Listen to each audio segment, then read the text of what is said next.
Kita berdoa, damai sejahtera Allah yang melampaui segala akal. Itulah yang memelihara hati dan pikiran kamu di dalam Kristus Yesus Tuhan kita.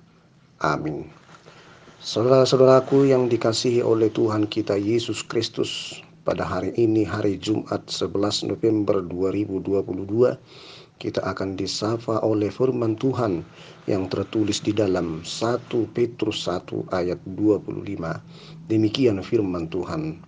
Tetapi firman Tuhan tetap untuk selama-lamanya. Inilah firman yang disampaikan Injil kepada kamu. Demikianlah firman Tuhan. Saudara-saudariku yang dikasihi Tuhan kita Yesus Kristus, kita ketahui bersama bahwa firman Tuhan itu akan tetap dan kekal untuk selama-lamanya.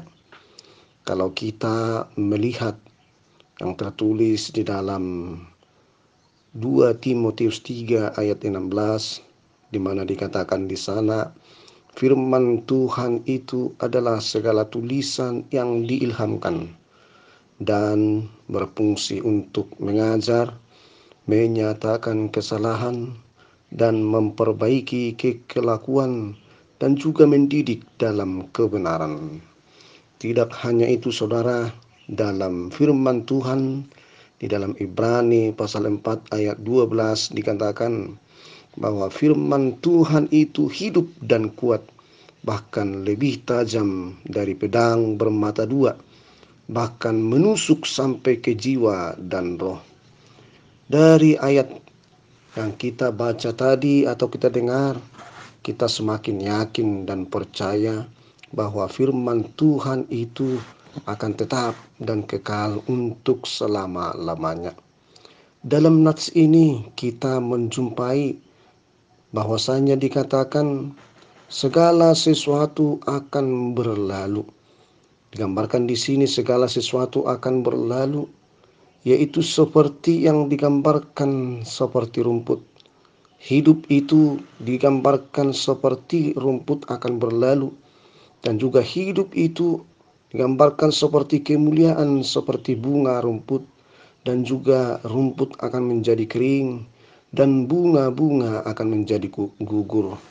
Tetapi ada satu hal yang akan tetap untuk selama-lamanya, yaitu firman Tuhan tetap untuk selama-lamanya.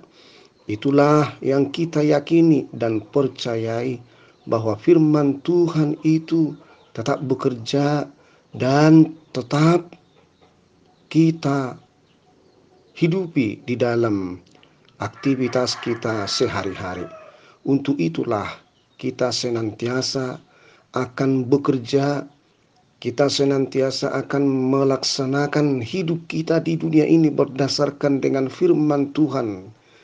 Kalau dikatakan dalam Matius 6 ayat 20, jikalau kita hidup di dalam dunia ini, kita mengumpulkan harta di surga yang tidak dimakan oleh ngengat dan juga karat.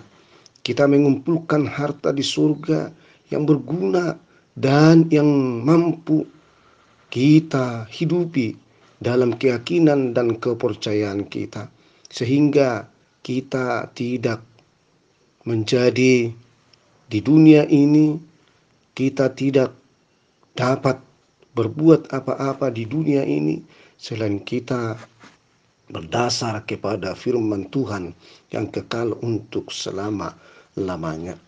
Demikianlah hidup kita ini tetap akan berdasar di dalam firman Tuhan. Dalam nats ini dikatakan kita harus mewaspadai dan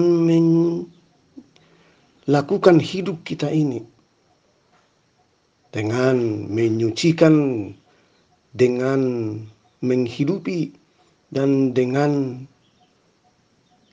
hidup yang berguna. Kita harus menyucikan akal budi kita. Kita harus memberikan pengharapan yang hidup. Kita tidak menuruti hawa dan nafsu, tetapi kita harus tetap bertekun, kita harus tetap diam, dan kita harus tetap hidup di dalam firman Tuhan yang kekal untuk selama-lamanya. Demikianlah firman Tuhan itu kita hidupi sehari-hari dan bahkan terus-menerus menjadi firman yang kita yakini tidak akan berlalu dan tetap untuk selama-lamanya. Marilah kita hidup di dalam firman Tuhan. Marilah kita menghidupi firman Tuhan di dalam hal-hal yang berguna yang kita lakukan terhadap sekitar kita. Tuhan memberkati. Amin. Kita berdoa. Ya Allah, Bapa kami yang bertahta di dalam kerajaan surga, segala puji dan syukur kami ucapkan atas berkat Tuhan yang kami terima pada pagi hari ini, sehingga Tuhan senantiasa memberikan sukacita kepada kami. Pada saat ini kami telah disapa oleh firman-Mu yang mengatakan kepada kami bahwa firman-Mu itu akan tetap dan hidup untuk selama-lamanya. Itulah yang akan kami yakini, karena kami yakin dan percaya bahwa firman-Mu itu tetap bekerja melalui Roh Kudus-Mu. Firman-Mu itu tetap bekerja di dalam hati dan pikiran kami, terlebih seluruh orang-orang yang percaya kepada Engkau. Berkati kami di setiap aktivitas kami. Berkati kami di setiap perjalanan kami, pekerjaan kami masing-masing. Dan kami senantiasa hidup di dalam firman-Mu, sekarang, kekal, dan selama-lamanya. Terimalah doa kami ini di dalam Anak-Mu Yesus Kristus Juru Selamat kami. Amin.